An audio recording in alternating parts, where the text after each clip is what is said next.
Prince Andrew has been embroiled in fresh controversy over links to an alleged spy who's been barred from the UK. The Duke of Yorke says he has ceased contact with the individual and never discussed sensitive information with him.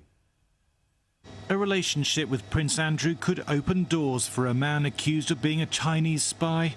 A birthday invitation at Royal Lodge, the Duke's home near these gates on the Windsor estate. And, according to The Times, an event at Windsor Castle itself.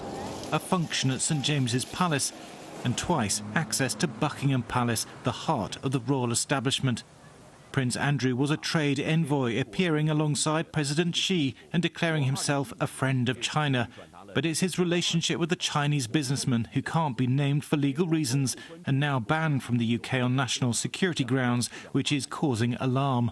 This is what China does, and it's very good at it indeed. Grey zone warfare, all part of a bigger geopolitical game of power, if you like, with the West, including Britain. It seeks opportunities, it seeks vulnerabilities in our society to gain privileged access at the very, very highest levels, including the royal family.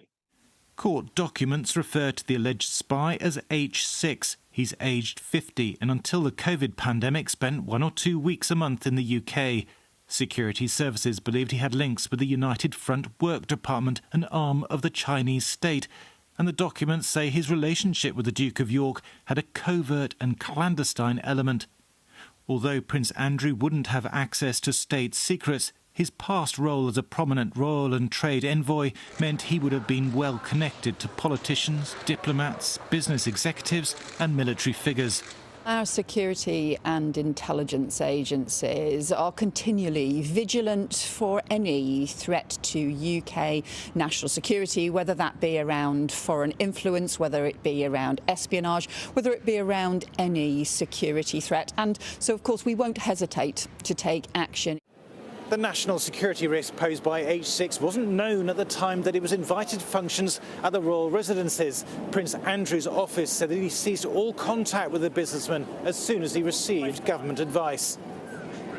But questions are now being asked about the prince's business dealings, particularly now he has no royal allowance to pay for his home on the Windsor estate. And this biographer told Sky News he's not getting any answers.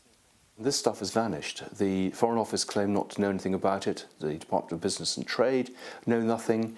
I've put in, I think, probably over 100 requests now. And I'm still really not much further forward in terms of I asked for specific trips that he made on specific times. I asked for general papers about particular departments. Each time it's either too wide and therefore there's a cost compliance element, or it's too narrow and they have no information. And so we're playing with semantics the whole time. It's like playing whack-a-mole. The Chinese embassy dismissed the espionage claim as a baseless spy story, and the government said information relating to the Duke had been withheld in accordance with all legal requirements. Buckingham Palace declined to comment, saying he's no longer a working royal. But once again, the prince's relationships have brought embarrassment for him and the wider royal family.